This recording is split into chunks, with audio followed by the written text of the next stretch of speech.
Um, Summer is definitely upon us, and we're kind of going into mid-July, not June, July. So it's really nice. Time is going by, getting closer to fall, shockingly. I didn't realize that until I looked at the calendar and it's like, wow, time has really, really gone by. Work has gone by, COVID is, there's developments, there's ups and downs, and we are all surviving, knock on wood, keeping healthy. Hopefully, your families and yourselves are all well, and staying healthy and happy. So yeah, life is going on as best as we can, and it's a funny thing to reflect on, but I feel like appropriate given our month of investigating happiness. But and I think it's an appropriate kind of topic to sort of remind us too, that there's so much to be happy about, regardless of the sad things that are happening in the world. Um, there's a lot to be happy about, having you guys around and having colleagues and family that are around to support us, and appreciate each other. And, being able to wake up in the morning, feel the sun on your face, those little things. I feel like it's this quarantine period has given us the chance and the time to really feel those things and appreciate it without running out the door saying I'm late for work, or grabbing food and running. We get the chance to savor all of it. And I hope you guys have had the chance to do that. And that kind of segues really into week 3 of happiness. We kind of covered 1 and 2. So the first being material objects and happiness, kind of immediate gratification and getting those basic needs. And then we graduated to happiness from the boosting of our own egos. However you sort of saw that. Are we goal oriented and goal driven, going for that promotion, going for that project, and then kind of not really having a lasting happiness after we've achieved what we want to achieve. And then graduated again from that to happiness through service to others, which I found was there was a great sense of duality to that concept, at least to me. Um, and I'd love to know what you guys think of that too. But the sense of duality being through an act of service. Let's say, these sessions, for example. It's kind of like an act of service. We come together. I share, whatever I share. You guys share whatever you do. We there's like an exchange between us, and then we part, and that's a service that we provide to one another. And the happiness that can derive from it can be dual in nature. So maybe let's say before we had these sessions, in my head, I was thinking, all right, I want to have these sessions. What is the purpose behind it? What is my meaning? Why do I want to have these sessions? Is it, do I want a personal gain? Am I trying to get my name out there and be, have everyone join my sessions and it's all about me? And that will derive happiness because my ego essentially is kind of dropping back to ego and self. It's like, oh, that service is boosting me. Or I want to provide the service because it is for the greater good. It's not really about me, it's about us as a collective, and a sharing of knowledge and hopefully peace. And those are the two kind of sides of, well, potential sides of service. It can be either self-promotion and self-gain, or it can be for the greater good and for the sharing and promotion of others and their well-being or their betterment, however you want to say. So it's an interesting concept, service, and it's very personal, definitely. Rest assured, I love to do this purely because it is kind of selfish. I do like spending time with you guys, so that is selfish. But hopefully, as the greater purpose is to give back and to give everyone time to sort of vibe with each other, relax, and have some tools that we can all use in our day-to-day lives to make ourselves better so we can provide service to others. And kind of manifest it out. But that can be for anything, when you carry groceries for a neighbor, any other kind of act of kindness, even a service to yourself, you should never forget that. Self-compassion and self-care. That is a service to yourself. Are you doing that? And why are you doing it? And that's kind of like a nuance that we have to look within and see, why am I doing this?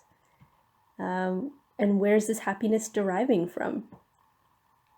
And I think it's really interesting because then it starts to reveal a lot of things. I know this is kind of going deeper than kind of intended, but when you start looking at those nuances of why you're doing something, you really start to see you as a human, as yourself, what drives you, who you are as an individual. And it can be uncomfortable, or it can be validating.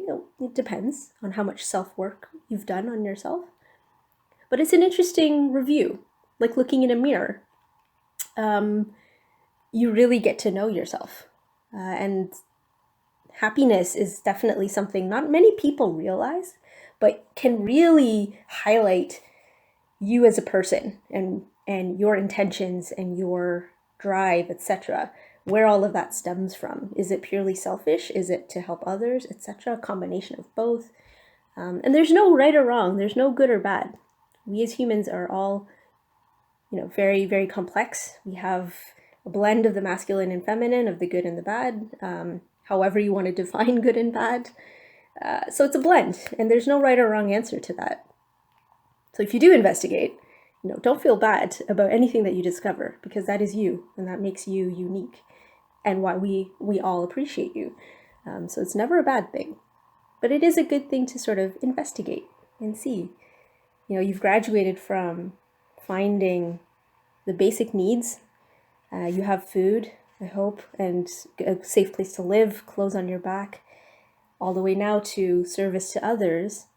So you've graduated quite a bit, and now have the chance to really say, okay, I don't need the basics, but now I'm really starting to elevate myself and look at me and what makes me happy, and how I can build that into the next level of the ultimate happiness. And so this is the stage that we start to really, as humans and as more elevated beings, so to speak, get the chance to sort of investigate that and start to build or put building blocks towards that goal of ultimate happiness, whatever that means. And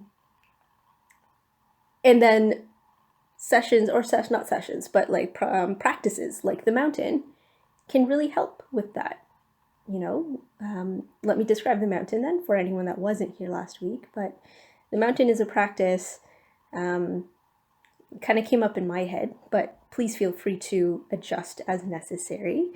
But it's essentially us sitting down on the top of a mountain, trying to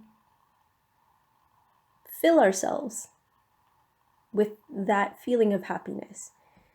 And we do that by being one with what makes us happy. It's a color, a smell, a scene, maybe the ocean, maybe the sun, the warmth on your back, the color blue, smell of lavender, whatever it is. The sound of your son or daughter's voice, or your parent or loved one, whatever makes you happy and gives you that feeling of contentment and satisfaction. You be with that and you let it fill you up. And that really, what you choose, I think, really speaks again to who we are as people. What do you gravitate towards? What do you find calming, and what do you find satisfactory? Are you drawn to music? Are you drawn to words even? Sometimes you can recite a poem in your head, and that poem really elicits a lot of positive, warm feelings, and that makes you happy. So it's definitely a really cool practice that you can keep in your back pocket, I like to say, when you're in the airport or, in a stressful meeting, you just need a few minutes. Doing that practice can really, really help, because it's hard to also focus on your breath. A lot of times we can't feel the breath, or um, we don't, notice it, or it's really, really subtle, and then you get distracted. But something like this, where you visualize, for a lot of us is helpful because you have something to focus on. Color can be challenging and smell can be challenging, but with practice and with time, you guys will definitely get better at it, and it'll be second nature to you. But I really wanted to give us more time to practice that, because I know for the last few sessions we've had really interesting conversations, but we haven't had much time to practice, which I felt quite bad about. So I really wanted to give you guys the chance, and myself, to kind of sit with each other and build on this practice. So I will stop talking and give us a chance to really try. But before, I would love to ask if any of you guys tried, or any of you who were here last week, if you guys tried the mountain, and if it was helpful, or if you found a different way of doing it, or just gave it a shot for a couple seconds. That's totally cool. Well, we could try it again, and absolutely give it a shot, and let's see what you guys think. And hopefully you can find some nuances that you want to change or adapt to you, and make it useful for yourself.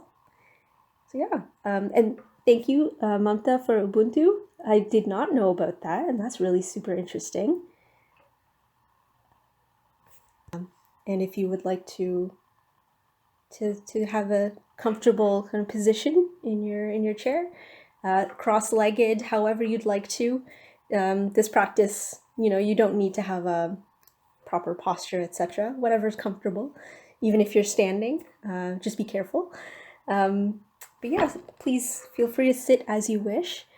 And again, bring your mind, take a few breaths, and kind of feel centered and comfortable and safe. You're in a safe place.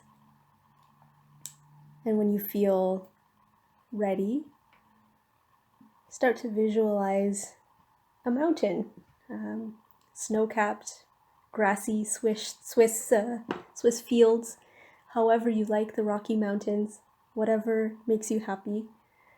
And if you're not a mountain person, the beach, that works. Wherever makes you comfortable and happy, imagine yourself there. And just be comfortable,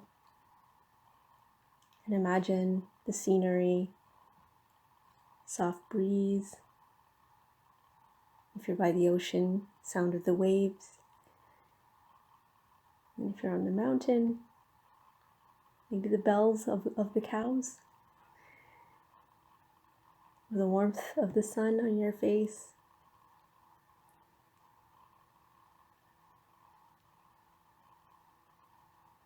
And when you feel like you visualized it clearly, you can stay with that feeling. Or you can visualize what truly makes you happy. Your kids, your family, a color, whatever it is. Just bring it into your mind's eye and let it fill your being from head to toe.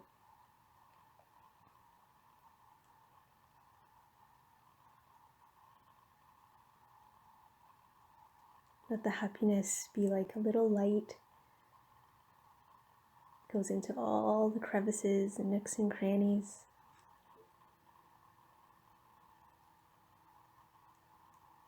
It displaces any of the stress, any of the sadness, the worry, fear, all those dark little spots. They slowly move out to make space for that light, that happy, happy light.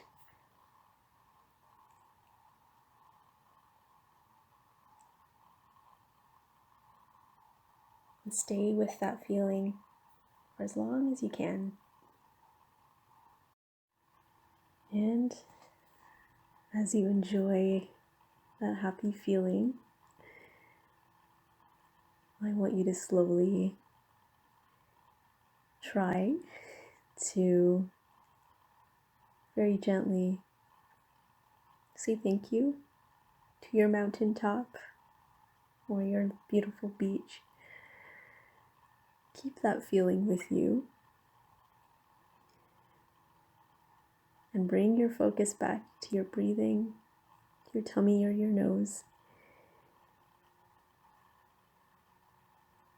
Keeping that feeling, that happy feeling with you, you can gently, very slowly open your eyes. And hopefully you feel good. Hopefully you were able to visit someplace, Mexico for a month. Beautiful, beautiful. Or any other vacation that you took, people you were with. I hope that those images and those feelings really settled with you. And I hope you keep that feeling with you for the rest of the day and for the rest of the week, for sure. And if you hadn't tried it before, I hope you enjoyed this. Feel free to modify and put your own twist on it. I hope it really helps you guys in times of need. And I hope you try it out, during the week, and share it with anybody else, if they find it useful. You guys can practice together, maybe, so many different ways. But yeah, thank you. I'm glad we got a chance to practice and give it a shot. I hope it sets the mood for a good day today and a stress-free day. And again, as always, thank you very much to all of you for your time and your commitment to looking after your own well-being. It means a lot to me, and I hope that you feel a change, and I hope that you keep working at it and keep growing, because it's so essential. We only have ourselves, so the more you look after yourself, the healthier and better quality of life we will all have.